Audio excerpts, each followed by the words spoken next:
Salam sejahtera bagi kita semua. Saya Gabriela Anindita Putri, NIM 5191009. Pada video kali ini, saya akan menjelaskan tentang deteksi minat dan bakat berdasarkan yang pertama, strategi dan tahap identifikasi bakat. Strategi dan tahap identifikasi bakat dibagi menjadi 3 tipe.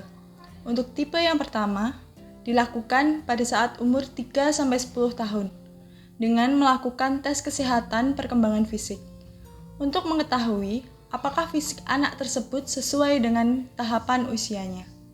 Dan untuk yang kedua, ada tipe 2 selama dan sesudah pubertas menggunakan dinamika parameter biometrik dan fungsional. Untuk tipe yang ketiga adalah tahap lanjutan.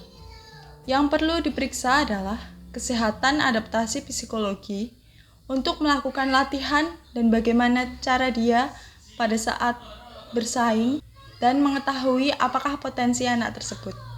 Untuk yang kedua adalah tes keolahragaan. Tes keolahragaan ini terbagi menjadi beberapa tes. Untuk tes yang pertama adalah tes antropometri, terdiri dari berat badan dan tinggi badan. Tes antropometri ini berguna untuk melihat komposisi tubuh maupun bentuknya dan menetapkan apakah tubuh tersebut memiliki badan yang ideal atau tidak.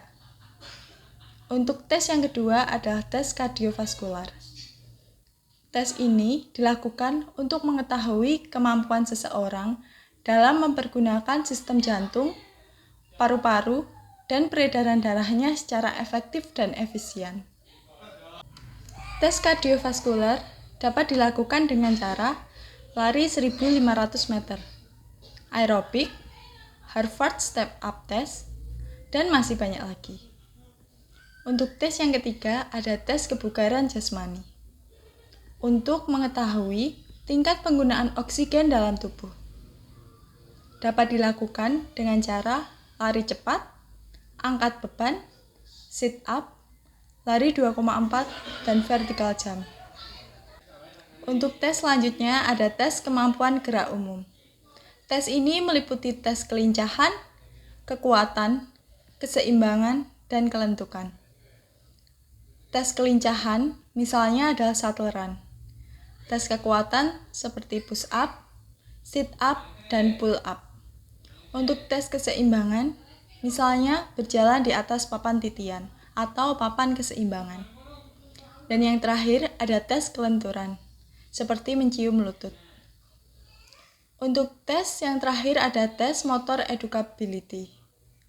Tes ini dilakukan untuk mengukur kemampuan seseorang dalam mempelajari gerakan-gerakan baru. Yang terakhir adalah pengukuran kesegaran jasmani. Terbagi menjadi 3 poin.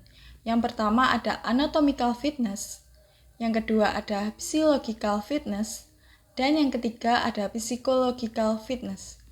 Untuk anatomical fitness sendiri, pengukurannya meliputi struktur tubuh, seperti tinggi badan, berat badan, kelengkapan anggota tubuh, dan ukuran bagian tubuh.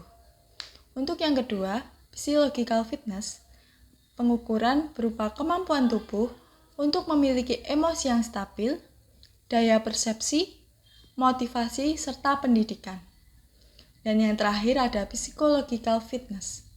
Pengukuran meliputi kemampuan organ tubuh untuk menyesuaikan fungsi fisiologisnya guna menghadapi keadaan lingkungan dan tugas fisik yang memerlukan kerja otot berlebih.